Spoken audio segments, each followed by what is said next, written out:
বলে তুমি তোমার কলবের মধ্যে লাগাও লা ইলাহা ইল্লাল্লাহ, লা ইলাহা ইল্লাল্লাহ, লা ইলাহা ইল্লাল্লাহ মুহাম্মাদুর রাসূলুল্লাহ।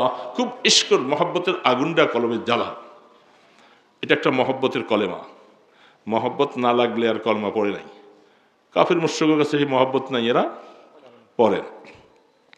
এই কলমটার মধ্যে যখন আগুনটা জ্বালাবো, এই আগুন জ্বেলে উঠলে শয়তান দৌড়াবে, হিংসা দৌড়াবে, অহংকার দৌড়াবে, কিবির দৌড়াইব, মিথ্যা কথা, কিজব, ওজব, এগুলি সব টিকটিকি বিড়ালের মতো সব এরকম কলবের পিছনে আছে। আছে না নাই? প্রত্যেকের কলবে আছে। রিয়া আছে, হাসাদ আছে, বগজা আছে, কিনা আছে, আদাওয়াত আছে, ওগজ আছে, এগুলি সব কিছু আছে, আমাকে নষ্ট করার জন্য বসে আছে। যখন আমি এশকের আগুন যখন জ্বালাই দিব, এটা দিব দৌড়। দৌড় দিলে তে গেলা দার কাতলে গায়ে রে হাগ বুরান ওয়ারনেগার আখের বাকি লাচেবান। তুমি লার তরবারিটা মারো। লাম আলিফ লিখতে দেখছেন না? এটাকে তরবারির মতো দেখা যায় না? ওই যে মসজিদের মধ্যে লেখা রাখে টান দিয়ে একটা তলোয়ার, বিশাল তলোয়ার, এটা লাগাও, এটা মারো কলবের ভিতরে। লা ইলাহা ইল্লাল্লাহ, লা ইলাহা ইল্লাল্লাহ, লা ইলাহা ইল্লাল্লাহ। এই ঠিক ইল্লাল্লাহ যখন জরব কলবের মধ্যে পড়তে থাকবে,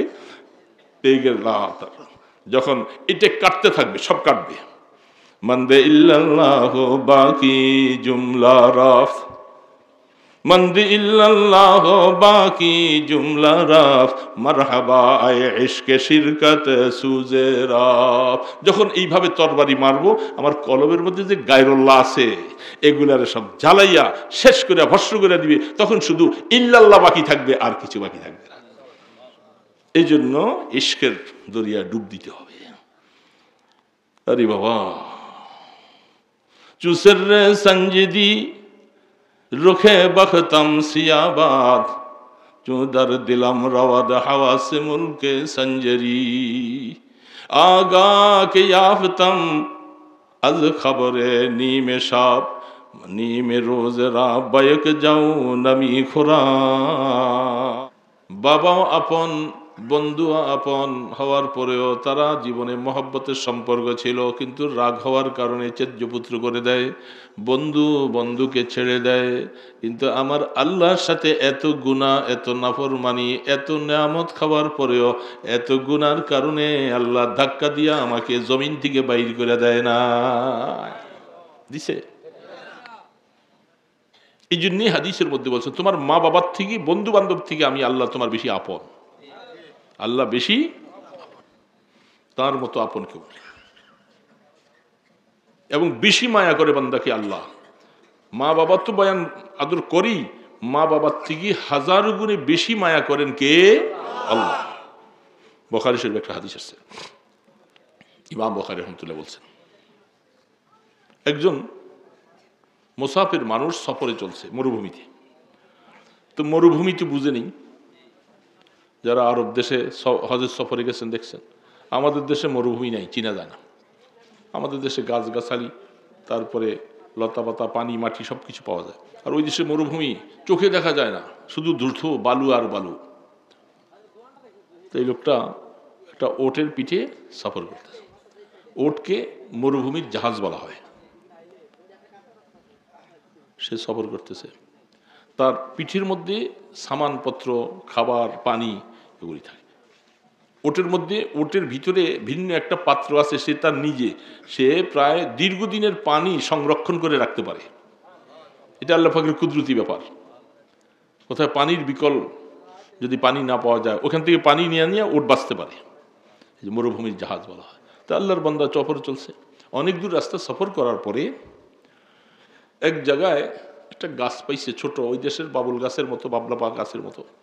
সেইখানে নিয়ে তার ওটের থেকে কিছু সামান নামাইয়া সে একটু বিশ্রাম করতেছে। বিশ্রাম করতে যখন শুরু করেছে, ওটের মধ্যে খাবার, পানি সব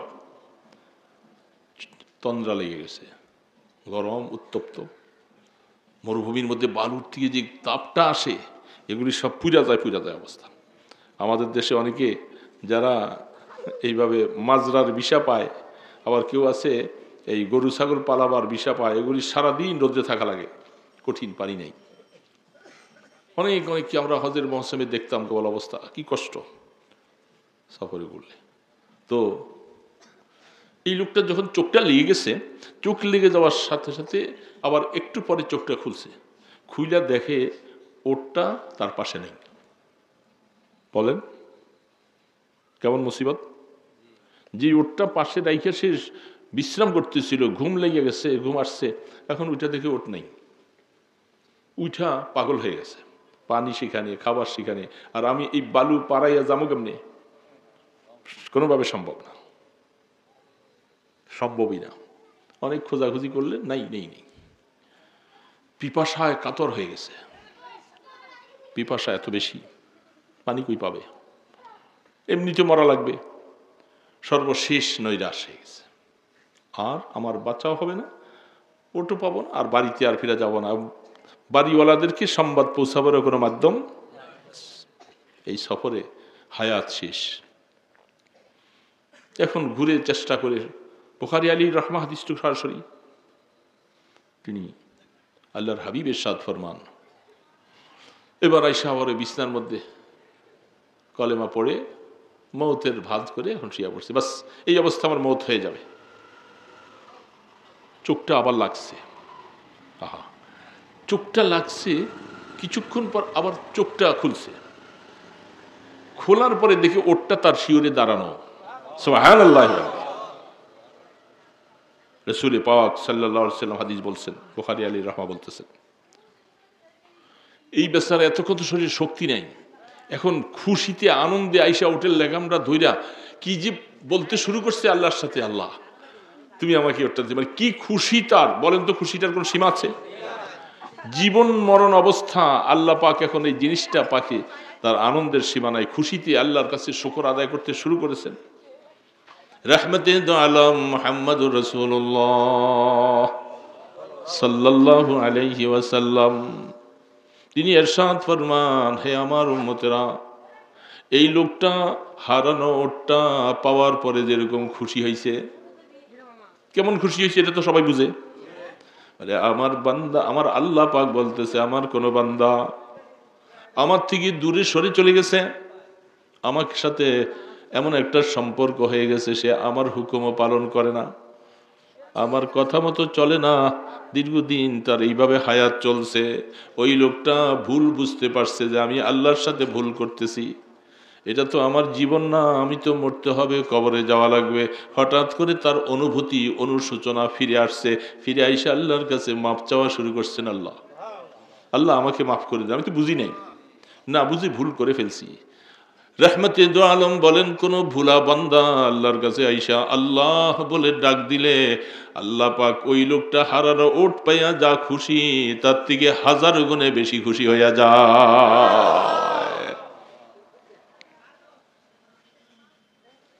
বরদরামদ বান্দায়ে বেগরে খতা, আব রোয়ে খুদ বাসিয়া রেখতা। তিনি লিখছেন, আল্লাহ ভুলা বান্দা, আমি ভুল করেছি, ভুল করছি না, আমরা সবাই আমরা ভুল করছি, বুঝেও করছি, অনেক সময় না বুঝেও কিন্তু ভুল তো করছি, নাফরমানি করেছি, দূরত্ব হয়ে গেছে আল্লাহর সাথে। ঠিক মা বাবার সাথে যেমন দূরত্ব হয়ে যায়, আল্লাহর সাথে বান্দা গুনাহ করলে দূরত্ব হয়ে যায়।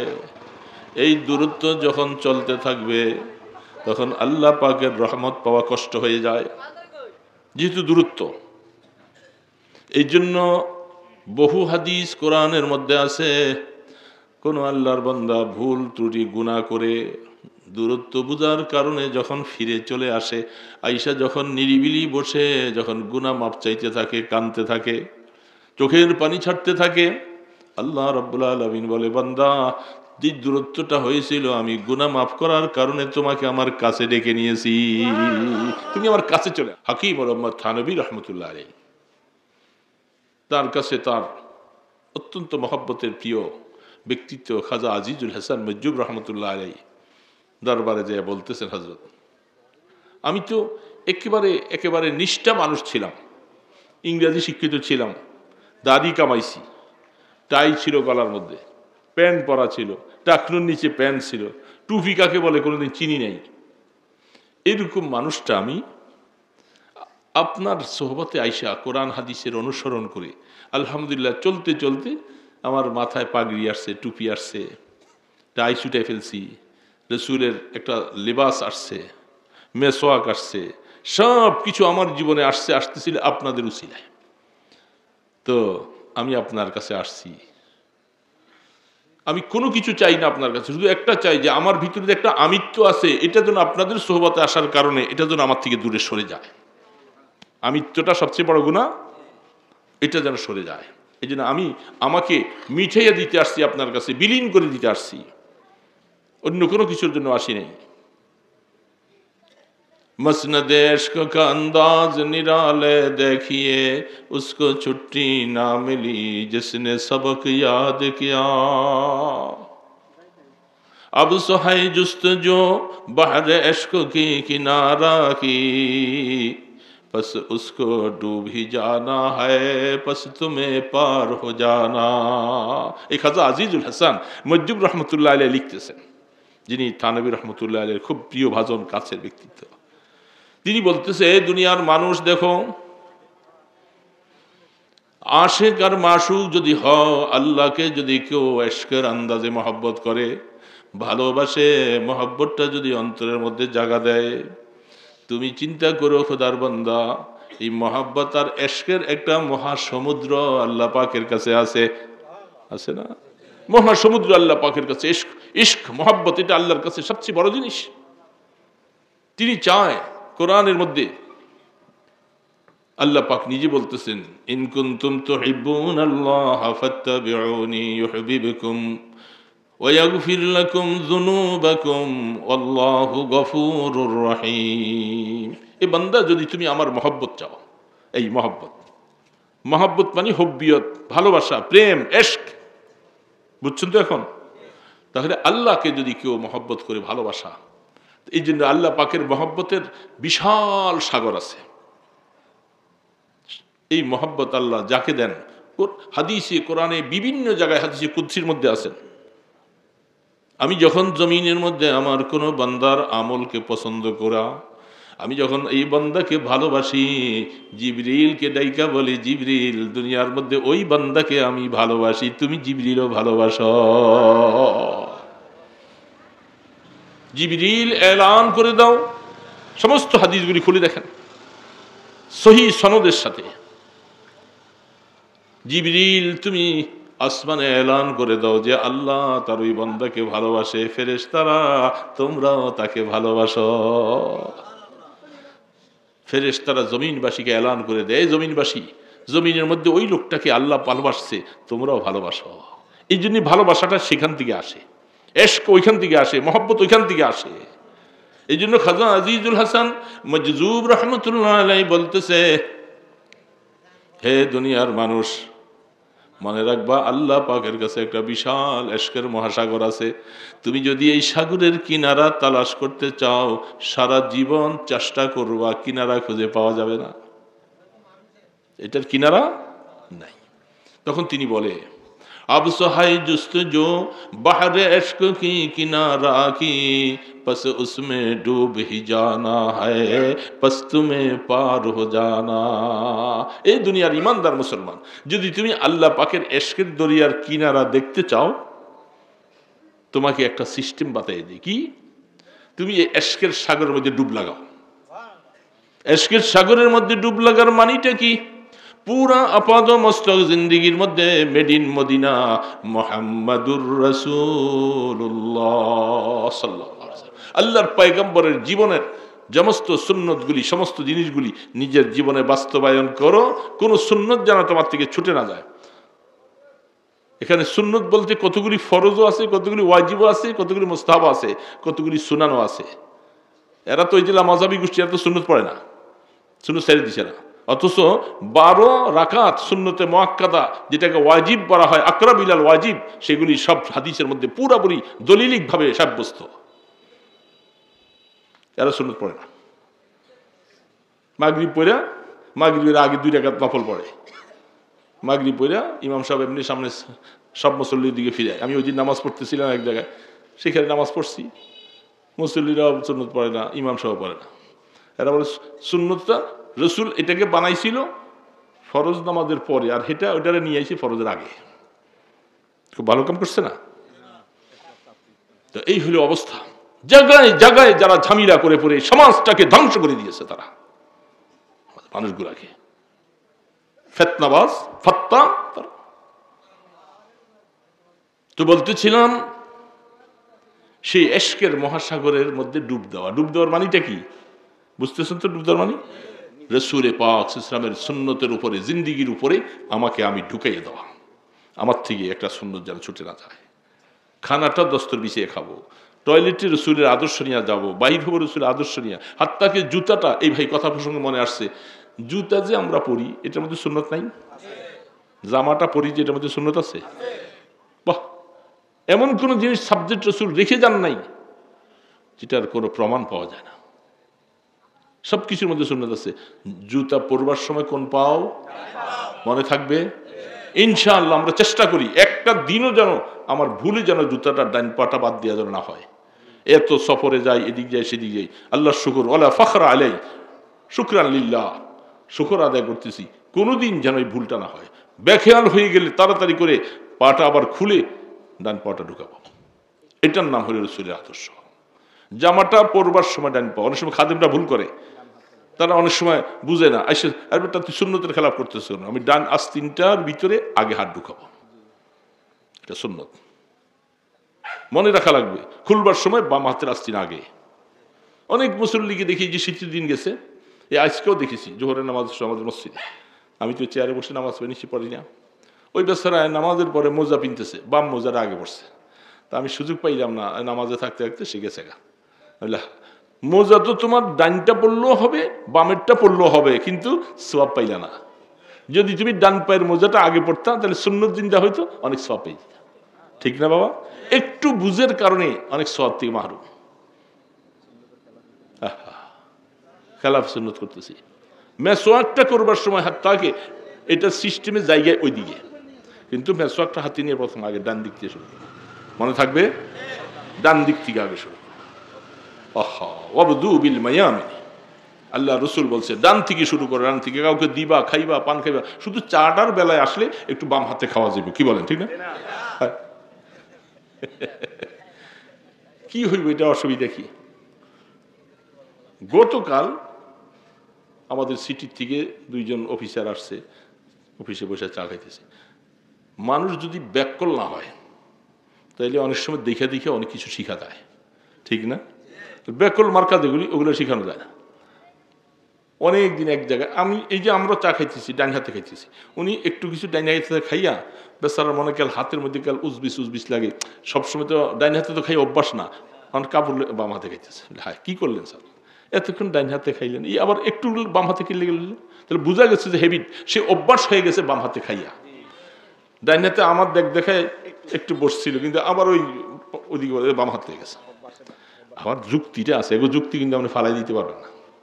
এই যুক্তিটা যদি দিয়ে আপনারা বলবেন হ ঠিকই তো আছে, সবাই খায় ডাইন হাতে, লইলে কাফের ডাইন দিকের মুখটা যেটা লাগে, এখন সে বলে সবার মুখ লাগছে এখান দিয়া, আমি এখান দিয়ে মুখ লাগাবো না, আমার কাছে এটা একটা কেমন জানি লাগে, এই জন্য বাম হাতে লইয়া খাইলে কাপটা ঘুরে যাবে, তাহলে আমি আরেক জায়গা দিয়ে মুখটা লাগলো, আরেক জায়গা দিয়ে লাগলো না তো, মোমেনদের মুখ লাগছে এটা তোমার কাছে খারাপ লাগলো, শয়তানের মুখ যেখান দিয়ে লাগাইছে ওইটা ভালো লাগছে, কি বলেন? ঠিক না? শয়তানের মুখ লেগেছে, এই জন্য ডান হাত। চাটাও ডান হাতে। অনেক ভদ্রলোক, অনেক হাজি সাহেব বসে, হ্যাঁ যে চা আনছে কর্মচারী, কাজের মেয়ে বুয়া চান, বাম হাতটা লিখে, ওই যে অভ্যাস হয়ে গেছে। মানুষ অভ্যাসের দাস, যেখানে অভ্যাস হয়ে যাবে এটাকে পাল্টাইতে হবে। আল্লাহর হাবিবের অভ্যাস দিয়া আমার মধ্যে বাস্তবায়ন করতে হবে। এটা হইল মহাব্বতে পয়গম্বর, আল্লাহর হাবিবের সুন্নতের ইশক। হযরত আনাস রাদিয়াল্লাহু তাআলা আনহু বলেন, আল্লাহ রসুল, কথা কথা আসে যায়, সবসময় কথা একরকম আসে না। লাউ খান না আপনারা? লাউ, দ্যাট ইজ কদু। কি কয় আপনাদের দেশে? লাউ কানু ইয়ালামুন, কই লাউ? কদু। কদু এটা উর্দু ভাষায় কদু ব্যবহার হয়, আর আমাদের বাংলা ভাষায় লাউ ব্যবহার হয়। আমরা কদু বলি অনেক সময়, কদু গাছটার মধ্যে পানি দিয়া, কদু গাছটা পানি দিয়া, ঠিক না? কদু তো সবাই খাই, খাই না? এই খাওয়াটা যদি আপনি একটু নিয়তকে একটু পাল্টাইয়া করেন, সব পেয়ে যাবেন। কদু খাওয়া সুন্নত। আল্লাহ রসুল কদুকে খুব বেশি মহব্বত করতেন, খুব মহব্বত করতেন। এই জন্য আমি খাইতে আসি, আমি ম্যাক্সিমাম প্রোগ্রামের মধ্যে আমার খাতে বলে দেয় হুজুর কদুর পাক করবেন। আর এটি আমার জন্য সুবিধা। সবজি অনেক জায়গায় সবজি পাকাইতে বললে ওরা সবজি বুঝে না, উস্তাবাজি লই এসে এটাই সবজি। রাস্তা করে আপনার কাছে উস্তাবাজি সবজি কি কয়? আর আমি কয়েকটা প্রোগ্রামে যাই, আশ্চর্য সবজি পাই নাই, হুজুর আমি সবজি নেই নিয়ে আসছি, এই উস্তাবাজি, আমি উস্তাবাজি সবজি। এই জন্য অনেক সব ভাঙ্গা বলে দিতে হয় যে কদু পাক করবেন। তো কদু এটা যদি আমরা এমনি খাই তরকারি, যদি মনে করি যে আল্লাহ রসুল মহব্বত করে কদু খাইতেন, আমি এই নিয়তটা যদি খাই সব হয়ে যাবে। হযরত আনাস বলতেছেন আল্লাহর হাবিবের সামনে কদু সহ আরো অন্য তরকারি মিলাইয়া সামনে নিয়ে দিছি, তো আল্লাহর রাসূল ওই প্লেটটার থেকে কদুর টুকরাগুলি উঠে উঠে খায়। কদুর টুকরা, তাহলে রাসূল কত ভালোবাসেন। এই জন্য এটা সুন্নত যদি মনে করে করি তাহলে আমি সওয়াব হয়ে যাবে। আর সুন্নত ছাড়া এমনি খাওয়া গেলে হয়ে যাবে। অনেক কাজের মধ্যে শুধু যেটা সুন্নত আমি পাবো যে রাসূল করেছেন আমি সেটা করব, পারবো না ইনশাআল্লাহ। তো হযরত আনাস বলতেছেন ওই দস্তরখানের মধ্যে রাসূলকে খানা দিছি। অনেক অনেক মানুষ বলে এই প্লেটটাই দস্তর। হাদিসের মধ্যে আলাদা দস্তরের সবুত পাওয়া যায়। দস্তর আলাদা, কাপড় মোটা কাপড় কিছু বিছাইতেন রাসূলকে, শরীদ খাইতেন, অনেক সময় বানাই একসাথে আমি দিতেন খেতেন। ওই দস্তরটা আমি উঠাইয়া কিছুদিন রাখছি, পরে একটু ময়লা হয়েছে। মনে রাখবেন, দেখেন এই দস্তরটা যখন আমি রাখছি একদিন মনে হইল আল্লাহ রসুল যখন ব্যবহার করছে আমি এটা সাবান দিয়া ধুব না, আমি এটাকে দেখি একটা লোহার কাঠির মধ্যে ঢুকাইয়া আগুনের মধ্যে নিয়ে ধরছে। সুবহানাল্লাহ বলেন। আগুন, আজীব কথা। হযরত আনাস বলতেছেন আগুনের মধ্যে আমি লোহা দিয়া দস্তরটাকে ধরলাম, দস্তরটা পুরা দেখি আগুনে সব গ্রাও করে ফেলছে। গ্রাও করে একটু পরে দেখি ময়লাগুলি সব পরিষ্কার, দস্তরটা একটা সুতাও জ্বলে না। আল্লাহু আকবার। খেয়ালে আরিফা বাশদ মোহাম্মদ, জামালে দিলবরা বাশদ মোহাম্মদ, জমিরা ইজ্জশা বাশদ মোহাম্মদ, ফলক রাবা হিজাব বাশদ মোহাম্মদ। আল্লাহু আকবার। আল্লাহর পয়গম্বর ব্যবহার করছে। হযরত আনাস বলতেছেন আমার ইয়াকিন হয়ে যায় রাসূল ব্যবহার করেছেন, রাসূলের মোবারক হাত লাগছে, এই দস্তরটা দুনিয়ার আগুন জ্বালায় নাই। আমার বিশ্বাস ঠিক রাসূলের সুন্নতকে যারা এইভাবে আঁকড়ে জীবনে আমল করবে জাহান্নামের আগুন তাদেরকে স্পর্শ করবে না।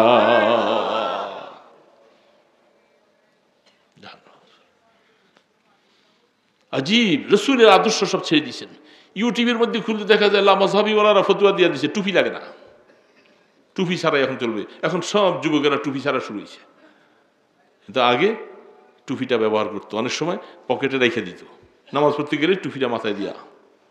এই জন্য এগো ফতুয়া পাইছেন টুপি ছেড়ে দিছে।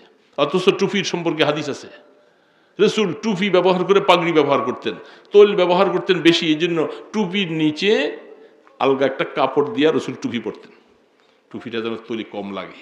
আল্লাহ রসুলের বাবরি চুল ছিল, তোল ব্যবহার করতেন, আর সেই জায়গার মধ্যে টুপি উঠে গেছে, রাখবে না, কদিন বাদে লুঙ্গিটাও ফালাই দিব।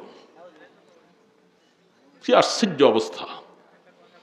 সব কেবল সুন্নত দেখো, সুন্দর, এটা রসুলের নামাজ, এটা রসুল, এটা দেখো, সবকিছু দেখো, কিন্তু এই প্যান্ট যে এটা রসুলের কাপড় না এটা বুঝো না, দাড়ি কামানো যে রসুলের আদর্শ না এটা বুঝো না।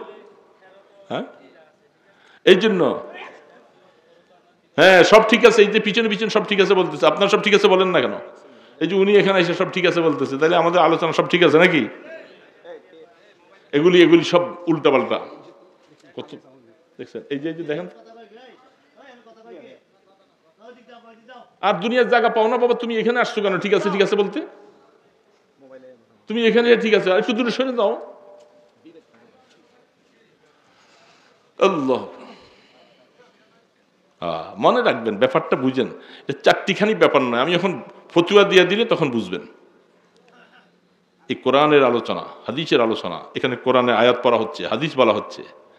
এই মজলিসের সাথে যারা বেয়াদবি করবে তাদের ঈমান বরবাদ হয়ে যাবে। কঠিন মাসালা আছে। হাদিস কার? কোরআন কার? আল্লাহ এবং রসুলের হাদিস স্পষ্ট আছেন। আল্লাহ রসুলের জীবদ্দশায় বড় আওয়াজে কথা বলছিল। আল্লাহ পাক বলছে, আন তাহবাতা আমালুকুম ওয়া আনতুম লা তাশউরুন, তোমাদেরকে ঈমান থেকে আমি বাইর করে দিব, তুমি খবরও রাখতে পারবে না, তোমার মতো বেয়াদব এখানে জায়গা হবে না, তুমি সরে যাও, তোমার ঈমান থেকে বাইর করে দিলাম। আল্লাহ পাক আয়াত নাযিল করে বলছে আমার রসুলের সাথে বেয়াদবি, ঈমানটা বরবাদ হয়ে যাবে। নামে আদম শুমারি যদি মুসলমান থাকবি, কিন্তু আসলে মুসলমান থাকবি না।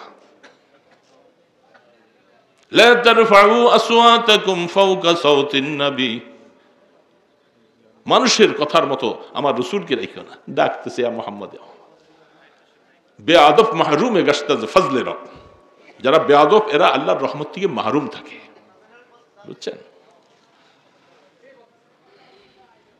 বেয়াদব আল্লাহর রহমত থেকে মাহরুম। তকদির উপরে ওলায় কোনখান থেকে ঈমান ক্যান্সেল করে দেবে এটা বুঝতেও পারবা না। যাদেরকে এত কথা বলার পরেও বুঝে আসে না, এরা আসলে আদব দেখেন, এরা বেয়াদব। বেয়াদব মানে আদব নাই, এটা গালি না, এটা বেয়াদব মানে তার কাছে কি নাই? আদব নাই। তা আদব যার কাছে না থাকে তারে বেয়াদব বলে। আমরা অনেক সময় মাঝে মধ্যে মনে করতাম যে আদব এটা তো একটা সাধারণ ব্যাপার, এটা আদব করলাম বা করলাম না, এতে কি অসুবিধা। কিন্তু আদবের মাসালা সূরা হুজরাত খুলে দেখেন, আদবের মাসালায় মাঝে মাঝে ঈমানও জায়গায়, তাহলে বোঝা যায় এটা সাধারণ ব্যাপার। সূরা হুজরাতের মধ্যে আল্লাহ রসুল হুজরাতুনের বহু বচন হুজরাত, কোরআন শরীফ একটা সূরাই আছে নাযিল হয়েছে সূরাতুল হুজরা, যেটা মাদানী সূরা। আল্লাহর হাবিব তিনি, আল্লাহর নবীর বিবিরা ছিলেন 9 জন, সবার জন্য আলাদা কামরা ছিল। তো রসুল এক হুজরা মোবারকের মধ্যে তিনি বসে আছেন। বনি তামিম গোত্রের কিছু কিছু লোক আসছেন, গণ্ড মূর্খ গাইয়া মানুষ, বুঝে না, আইসা রসুলকে ডাকতেছে, ইয়া মুহাম্মদ তালহেনা উখরুজি ইলাইনা উখরুজি ইলাইনা, এ মুহাম্মদ আমাদের কাছে তাড়াতাড়ি আসো, আমরা একটু আসছি কথা বলার জন্য। হয় রসুলকে মোহাম্মদ বলে ডাকে, তাড়াতাড়ি চলে আসো আমাদের ভিতরে, এটা বেয়াদব না? এখন রসুল তো বলেন নাই, ভিতরে ভিতরে কষ্ট, এরা তো আদব শিখে নেই, নতুন মুসলমান হয়েছে মাত্র, আদব কালাম কিছুই নেই। নতুন নতুন মুসলমান অনেক সময় এরকম না, কিচ্ছু বুঝে না। আল্লাহ পাক কিন্তু আমি হক কথা বলতে কাউকেও ভয় পাই না। আল্লাহ ভয় পান? আয়াত নাযিল হয়েছে।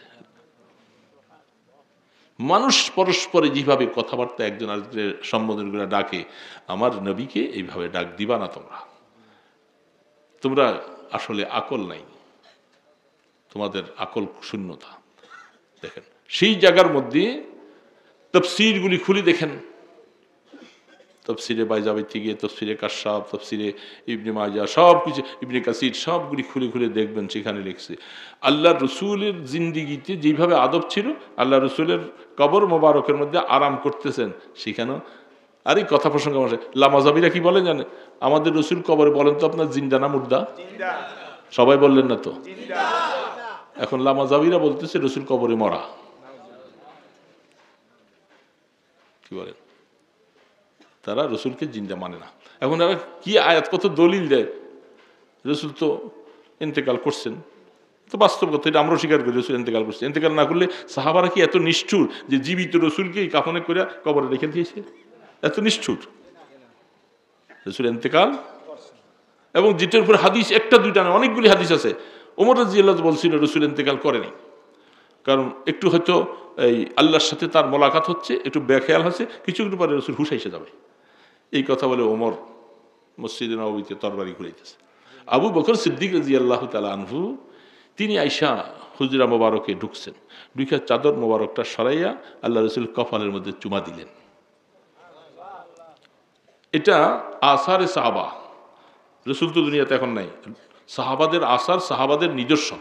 এই জন্য শরীয়তে এই মাসালাটা জায়েজ। কেউ যদি তার বাবা মৃত্যুর পরে, কোনো ওস্তাদ মৃত্যুর পরে তার কাফনের মধ্যে মোছামুছি দোয়া কাজ হয়ে গেলে কপালে চুমা দেওয়া জায়েজ। আমি দিছিলাম জুনায়েদ বাবনগরীর কপালে, বহুত কষ্ট করে সফর করে গেলাম। তো সেই লাশ আনার পর যখন সামনে আমাদেরকে সামনে নিয়ে গেছে সবাই, মানুষের কষ্টে ভিড়ে ঢুকা যায় না, অনেক কষ্ট করে।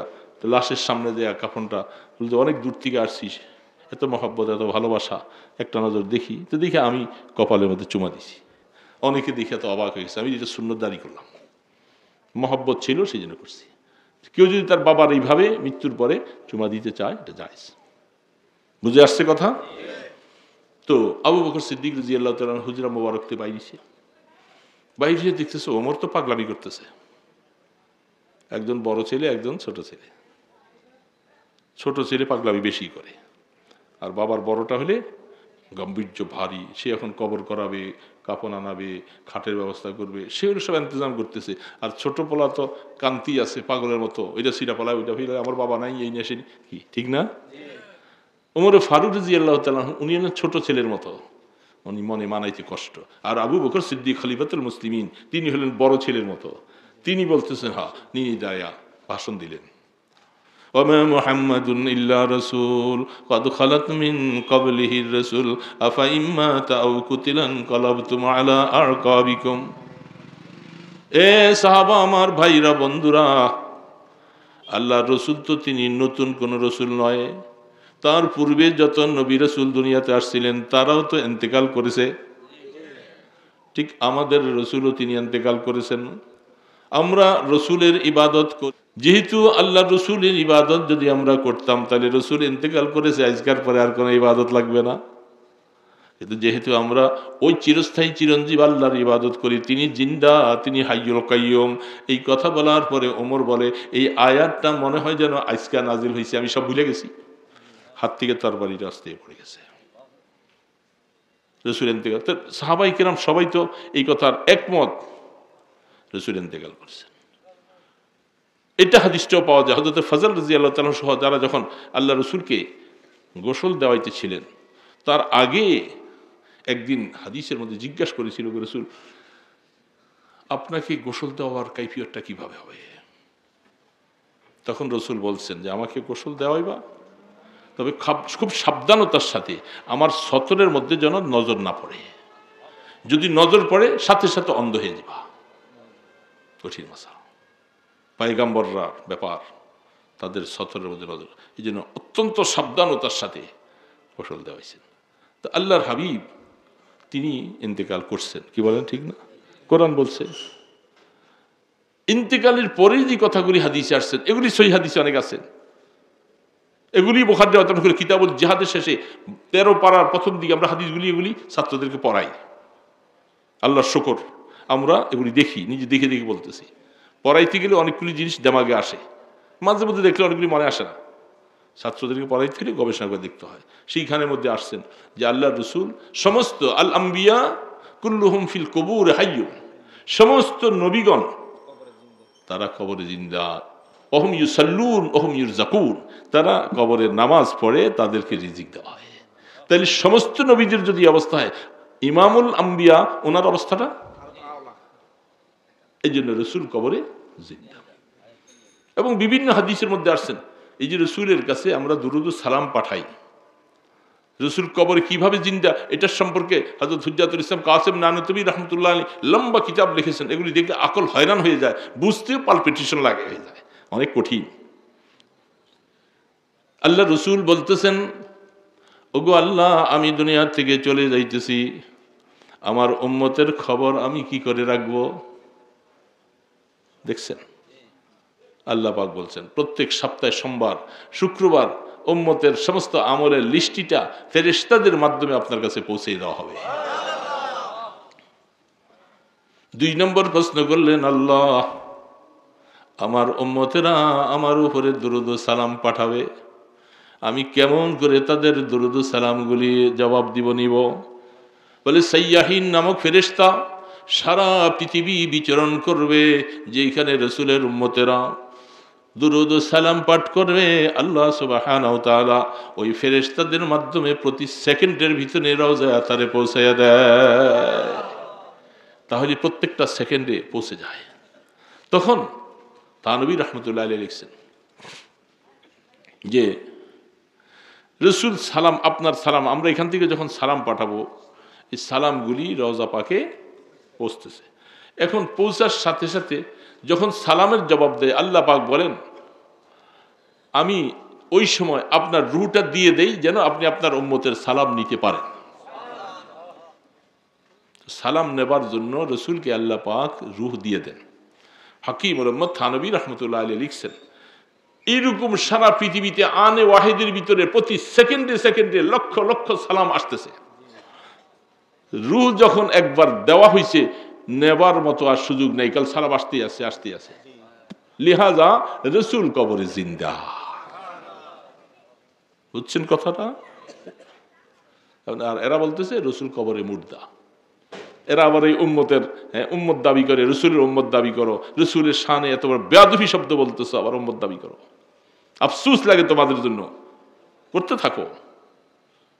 মুষ্টিময় কয়েকটা জিনিস মাযহাব মানে না, অথচ আব্দুর রাজ্জাকের কথা মানে, তারপরে আরো কয়েকটা কি জানি নাম আছে, আমি ভুলে গেছি নামগুলি এখন। এদের কথা শুনে তো এদের কথা শুনতেছো, এরা কি সাহাবাদের থেকে বড় হয়ে গেছে? তো এগুলো কথাটা ভালো লাগে, আর বড় বড় আলেমদের কথা ভালো লাগে না, নবীজির কথা ভালো লাগে না, সাহাবীদের কথা ভালো লাগে না, এগুলো মানো। তো তোমরা মাযহাব মাই না, আবার বলে আমরা মাযহাব মানি না। তকলিদে শক্তি ওই ব্যাটার কথা তো মানলা, তুমি যেহেতু কোরআন হাদিস বুঝো না কিছু, তুমি তার ব্যাটারটা শুনে মুসলমান। তা আমরাও বলতেছি এই হামাসুমাকে মানার দরকার নাই, ইমামে আজম আবু হানিফাকে মানো। তুমি মানতেছো ওই আব্দুর রাজ্জাকে, এরা মানে না মাযহাব, সবাই মানতেছে। আল্লাহ সুবহানাহু ওয়া তাআলা তাহলে আল্লাহ রসুল কবরে জিন্দা। তো রসুলের আদর্শগুলি, রসুলের সুন্নতগুলি, যা আখলাকগুলি জীবনে যদি বাস্তবায়ন করা যায় তাহলে এটাই হলো পয়গম্বরের সুন্নতের মধ্যে আমি ডুব দিলাম। ঠিক এরকম আল্লাহ পাকের ইশক, মহব্বত, ভালোবাসা, এটার জায়গা হলো কলব। কোথায়? इश्क़े आशुलस्ते कुछू बरफरोख हर चीज़ माशूक बाकी जुमला सोख मंद इल्लल्लाह बाकी जुमला राफ मरहबा आए इश्क़ शिरकत सूज़े राफ तेगला दर कत्ल गैरे हक बुरान वरने कर आखिर बाकी लाचे मन।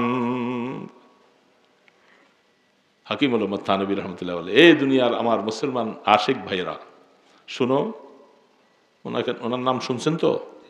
থানবী রহমতুল্লাহ নাম শুনছেন?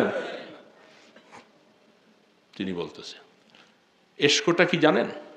ইশকটা ওরকম একটা আগুনের মতো যেটা কলবের মধ্যে উৎপাদন হয়। দুনিয়ার জীবনে দেখেন সুরতটা কি, গ্রামগঞ্জে এখন তো টিনের ঘর, আগে তো টিনের ঘরও আসিল না। কি বাবা, টিনের ঘর আসিল কি এর এই বনসন দিয়া নাড়ানুরা দিয়া কোনো রকম করে, টিনের ঘরে তো ছিল না। ওই যে কালকে কোথায় দিন মাহফিল করতে গেছে ওই নোয়াখালী দিয়ে খেরের মধ্যে বইছে সবাই, ওই দেশে গেলে কিন্তু খেরকুটা বিছিয়ে দেয়, উজানি গেলে খের বিছিয়ে দেয়। এত চট এত বিছনা হোগলা পাইব কই? তো ওই জামানায় তো এই একটা চাটাইও না, এক এক দেশে চাটাই হোগলা নিচে দিয়া কতগুলি খের বিছাই দিয়া খেরের উপরে হোগলা দিয়া দিয়া শুইছি আমরা। সেই মুরব্বীরা, খেরের একটা গরম আছে, লাগে খুব আরাম, ঠিক না? এরকম আগের দিনে এরকম ঘরও এত ঢাটফাট ছিল না, কারেন্ট ছিল না, মেজ বাতিও অনেকের ছিল না, ওই গন্ধরব দিয়া কি, ঠিক না? একজনে ঘরের মধ্যে ওই ঘরে জ্বালাইলে বাকি ওনারা জ্বালাই নাই, কয়ে আমি নষ্ট করবো কি লেগা, ওটার থেকে লইয়া আলো এক চেরাক থেকে আরেক চেরাক, সারা ঘর বাড়ির চেরাক কিন্তু জ্বলে গেছে। কটার থেকে? তিনি তখন বলতেছে দেখো এই ইমানদার ঘরের মধ্যে শুইছ, রাত্রিবেলা সব সামানা বন্ধ করে, বাতিটা তো একটা আছেই, বিড়ালটা ঢুকছে, চিকাটা ঢুকছে, ইঁদুর ঢুকছে, টিকটিকি ঢুকছে, ঢুকিয়া ওগুলো ওই যে যা যা খাইছে এগুলো কটকট কটকট করে সব তালাশ করে, পাতিলাটা ফালাইয়া দেয়, হান্ডিটার মুটকাটা ফালাইয়া দেয়, কি দেয় কি দেয় না? এখন না সব ফিটফাট, সব আগে তো ফিটফাট ছিল না, আমি মেসালও তো আগের মেসাল দিতেছি। তো আপনি দেখতেছেন আপনার বিবি সাহেব আপনি 3-4টা থাপ্পড় দিলে এইটা, আরে গৃহস্থ সজাগ হয়ে গেছে, গৃহস্থ সজাগ হয়ে গেছে। আবার কতক্ষণ চুপ থাকার পরে আবার লাড় দেয়।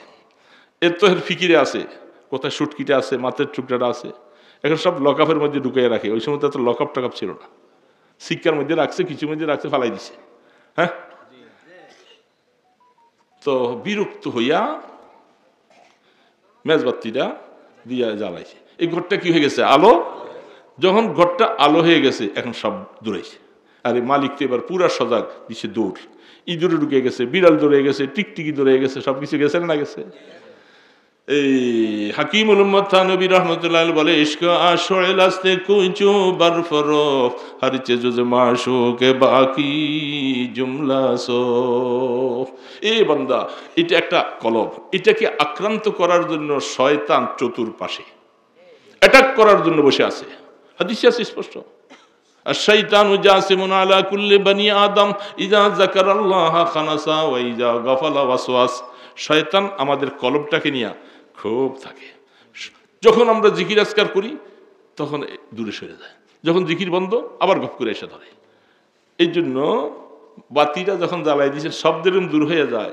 বলে তুমি তোমার কলবের মধ্যে লাগাও লা ইলাহা ইল্লাল্লাহ, লা ইলাহা ইল্লাল্লাহ, লা ইলাহা ইল্লাল্লাহ মুহাম্মাদুর রাসূলুল্লাহ।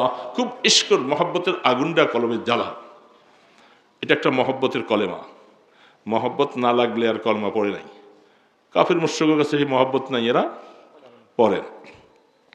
এই কলবটার মধ্যে যখন আগুনটা জ্বালাবো, এই আগুন জ্বেলে উঠলে শয়তান দৌড়াবে, হিংসা দৌড়াবে, অহংকার দৌড়াবে, কিবির দৌড়াইব, মিথ্যা কথা, কিজব, ওজব, এগুলি সব টিকটিকি বিড়ালের মতো সব এরকম কলবের পিছনে আছে। আছে না নাই? প্রত্যেকের কলবে আছে। রিয়া আছে, হাসাদ আছে, বগজ আছে, কিনা আছে, আদাওয়াত আছে, ওগজ আছে, এগুলি সব কিছু আছে, আমাকে নষ্ট করার জন্য বসে আছে। যখন আমি এশকের আগুন যখন জ্বালাই দিব, এটা দিব দৌড়। দৌড় দিলে তে গেলা দার কাতলে গায়ে রে হাগ বোরান ওয়ারনেগার আখের বাকি লাচেবান। তুমি লার তরবারিটা মারো। লাম আলিফ লিখতে দেখছেন না? এটাকে তরবারির মতো দেখা যায় না? ওই যে মসজিদের মধ্যে লেখা রাখে টান দিয়ে, এটা তলোয়ার, বিশাল তলোয়ার, এটা লাগাও, এটা মারো কলবের ভিতরে। লা ইলাহা ইল্লাল্লাহ, লা ইলাহা ইল্লাল্লাহ, লা ইলাহা ইল্লাল্লাহ। এই ঠিক ইল্লাল্লাহ যখন জরব কলবের মধ্যে পড়তে থাকবে, যখন এটা কাটতে থাকবে, সব কাটবে। মন্দে ইল্লাল্লাহ বাকি জুমলা রাফ, মন্দে ইল্লাল্লাহ বাকি জুমলা রাফ, মারহাবা আয়ে ইশকে শিরকত সুজে রাফ। যখন এইভাবে তরবারি মারবো, আমার কলবের মধ্যে যে গায়রুল্লাহ আছে এগুলার সব জ্বালাইয়া শেষ করে ভস্ম করে দিবে। তখন শুধু ইল্লাল্লাহ বাকি থাকবে, আর কিছু বাকি থাকবে না। এই জন্য ইশকের দরিয়া ডুব দিতে হবে। আরে বাবা,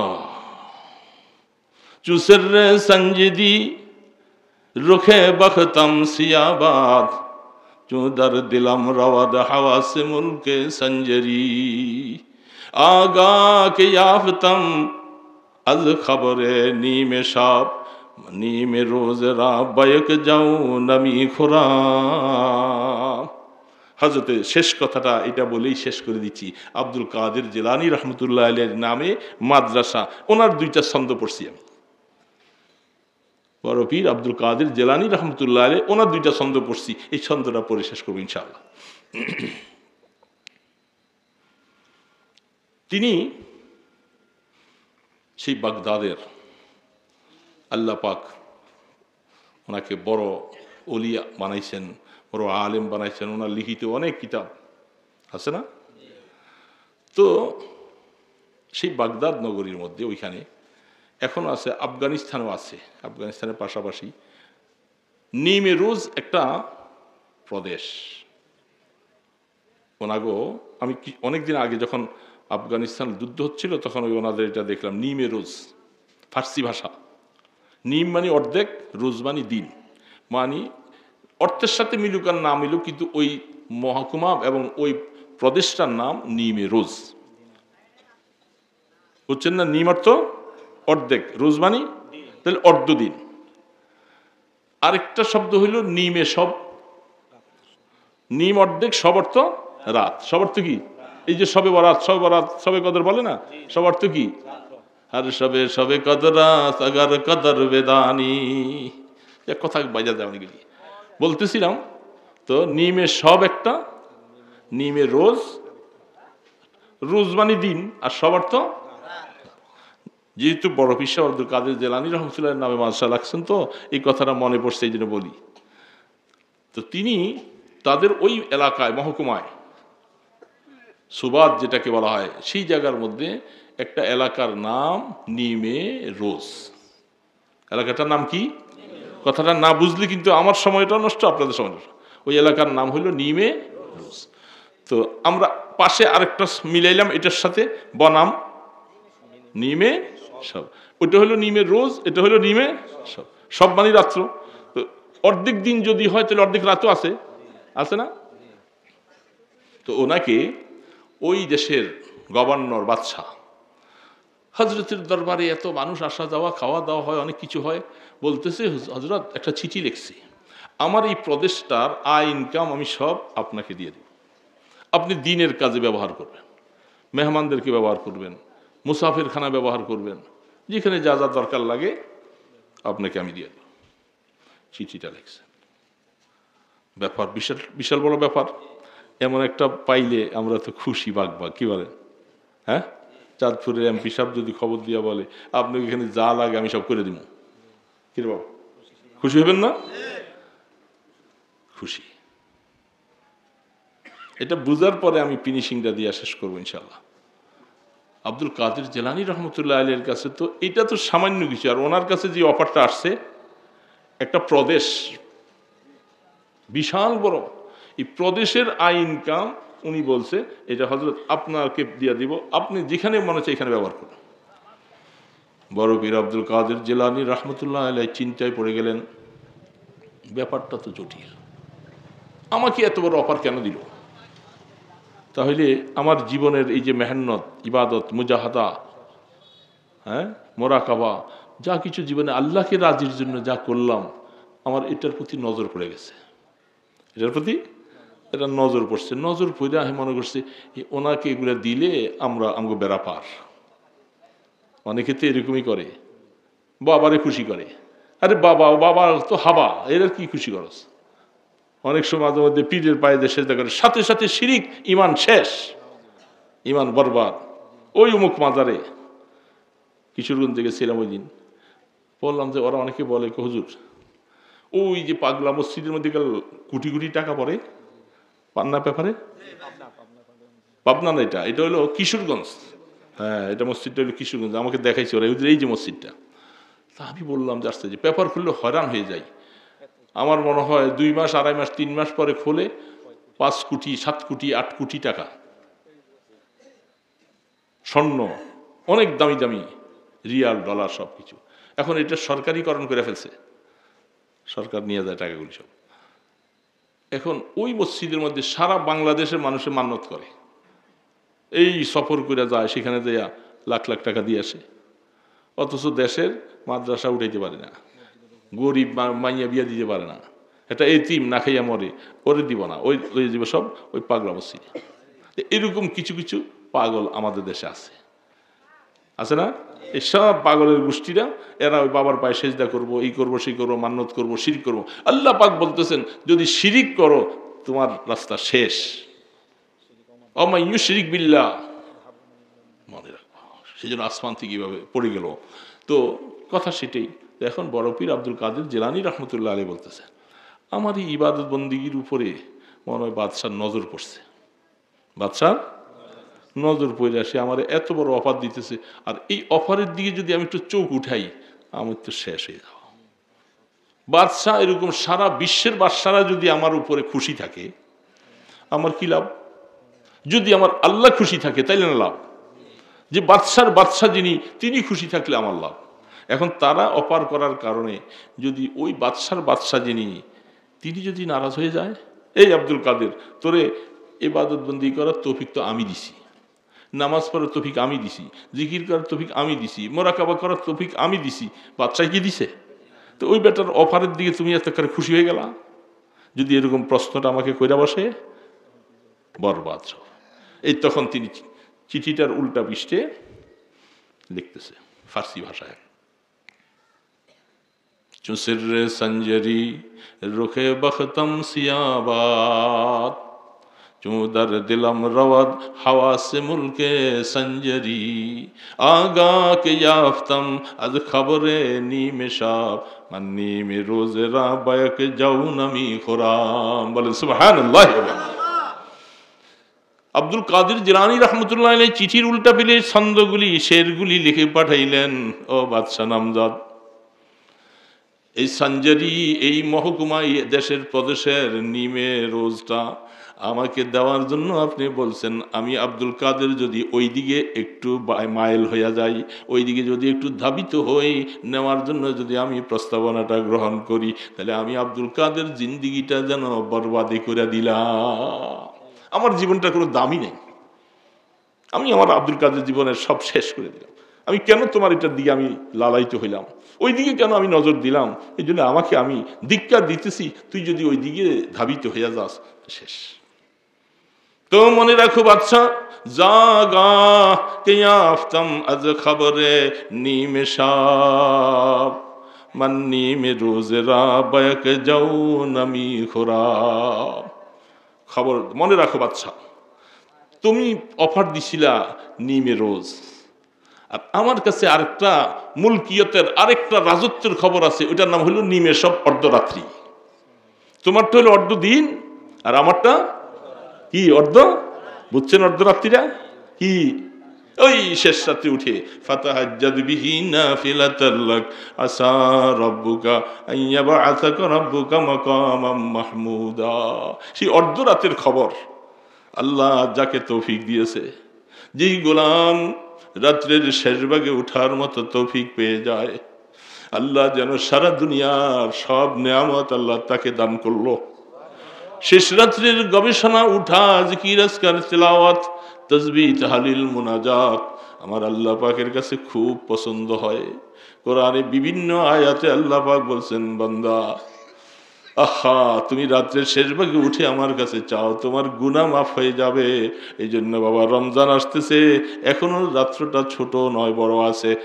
পুরা বাবাজিরা শেষ রাত্রে উঠে উঠে মাওলাকে দুইটা সেজদা করো আর মাওলার কাছে চাও। রমজান আসতেছে, সাহারি খাওয়ার একটু আগে উঠে 2-4 রাকাত নামাজ পড়ে মাওলার কাছে চাও বাবা, দেখবা এমন একটা নেয়ামত আল্লাহ তোমাকে দিয়েছে, এর থেকে বড় নেয়ামত আর হতে পারে না। তাতাজাফা জুনুবুহুম আনিল মাদাজি ইয়াদউনা রাব্বাহুম খাউফান ওয়া তামা। আমার বান্দারা রাত্রের শেষ ভাগে আরামের বিছনাটার থেকে নিজের পিঠটাকে আলোক করে ফেলে, উঠে তারা আমাকে ডাকতে থাকে, আমার কাছে রোনাজারি করতে থাকে। আল্লাহ পাক এইভাবে বলতেছে, ওয়াবিল আসহারি হুম ইস্তাগফিরুন। এই জন্য তিনি বলতেছেন, এ বাদশা শোনো, তুমি আমাদের নিমে রোজ অফার করছো, আর আমি একটা খবর পাইছি, এটার নাম হইল নিমে সব। তো দুনিয়ার মধ্যে নিমে সবের খবর যে পায়, সে নিমে রোজের রাজত্বকে একটা জবের দানা দিয়েও খরিদ করে নিতে রাজি না। বেশি টাকা তো দূরের কথা, রিয়াল দানা দিরহাম তো দূরের কথা, একটা জব মানে একটা গম, একটা গমের দানা দিয়েও এই নিমের রোজকে কেউ কিনে নিবে না, যাকে নিমের সবের রাজত্বের খবর আল্লাহ পাক দিয়েছে। জাগা কে ইয়াফতম আজ খবরে নিমে সব, মান নিমে রোজরা বায়কে যাও নামি খুরাম। এই আব্দুল কাদের জিলানী রহমতুল্লাহ আলাইহি ওনার নামে মাদ্রাসা দিয়েছেন। ইয়াকিনকে মজবুত করেন, লেখাপড়া ভালো করেন, ওস্তাদেরা সহ এলাকার লোকজন আল্লাহর সাথে তাআল্লুক করেন, মহব্বত করেন। মাদ্রাসার টাকার জন্য এত বেশি চিৎকারও করা লাগবে না, টাকা আল্লাহ পাক ঘাড়ে ধরে পাঠাবে। এই জন্য নামটা যার, নামের বরকত ওইভাবে নেওয়ার চেষ্টা করবেন, করবো তো ইনশাআল্লাহ। আল্লাহ সুবহানাহু ওয়া তাআলা আমাদেরকে এই কথাগুলি যা শুনছি আমল করার তৌফিক দান করেন। আস্তাগফিরুল্লাহাল্লাযী লা ইলাহা ওয়া আতুবু ইলাইহি আস্তাগফিরুল্লাহাল্লাযী লা ইলাহা ইল্লা হুয়াল হাইয়ুল কাইয়্যুম ওয়া আতুবু ইলাইহি লা হাওলা ওয়া লা কুওয়াতা ইল্লা বিল্লাহিল আলিয়্যিল আযীম আল্লাহুম্মা সাল্লি আলা মুহাম্মাদ ওয়া আলা আলিহি ওয়া আসহাবিহি ওয়া বারিক ওয়া সাল্লিম আল্লাহুম্মা সাল্লি আলা মুহাম্মাদ ওয়া আলা আলিহি ওয়া আসহাবিহি ওয়া বারিক ওয়া সাল্লিম আল্লাহুম্মা সাল্লি আলা মুহাম্মাদ ওয়া আলা আলিহি ওয়া আসহাবিহি ওয়া বারিক ওয়া সাল্লিম। দুরূদ শরীফ পড়বো না বেশি বেশি করে ইনশাআল্লাহ, দুরূদের গান গাইতে থাকবো। আমার জীবনে যেন প্রত্যেক দিন কমপক্ষে 100 বার 200 বার দুরূদের আমল আসে। চলাফেরায় হাঁটা বসায় ছোট্ট দুরূদ পড়বেন, সাল্লাল্লাহু আলাইহি সাল্লাম সাল্লাল্লাহু আলাইহি সাল্লাম সাল্লাল্লাহু আলাইহি সাল্লাম। অল্প সময় দেখবেন অনেক দুরূদ হবে। সুবহানাল্লাহি ওয়া আলহামদুলিল্লাহ লা ইলাহা ইল্লাল্লাহ আল্লাহু আকবার, সুবহানাল্লাহ ওয়া আলহামদুলিল্লাহ লা ইলাহা ইল্লাল্লাহ আল্লাহু আকবার, সুবহানাল্লাহি ওয়া বিহামদিহি সুবহানাল্লাহ। এই তাসবিহগুলি সবসময় পড়ব, সকালে 100 বার, বিকালে 100 বার। চেষ্টা করবো না ইনশাআল্লাহ, দেখবেন আল্লাহ পাক আখিরাতে ধনী বানাই দিবেন। আর আমরা গুনাহ তো করছি, নিরিবিলি বসে আল্লাহর কাছে মাপ চাওয়া, আল্লাহ মাফ করে দাও। এই জন্য আমি শরীরের মধ্যে চুলকাইলে, যেই জায়গাটা চুলকায়, আমি চুলকাইলে আমার জায়গাটা শনাক্ত করে চুলকাইলে মজা লাগে বেশি। আরেকজনকে বললে বলে এখান দিয়ে এখান দিয়ে এরকম বলে না। আমি গুনাহ করছি, আমি মাপ চাইলে আমার আল্লাহ যে খুশি হবে, আরেকজনকে দিয়ে তো খুশি হবে না। পাপ করছি আমি, মাপ চাইব তো, এটা আমার জন্য জরুরি। এই জন্য সবাই মাপ চাবো আল্লাহর কাছে। আলহামদুলিল্লাহি রাব্বিল আলামিন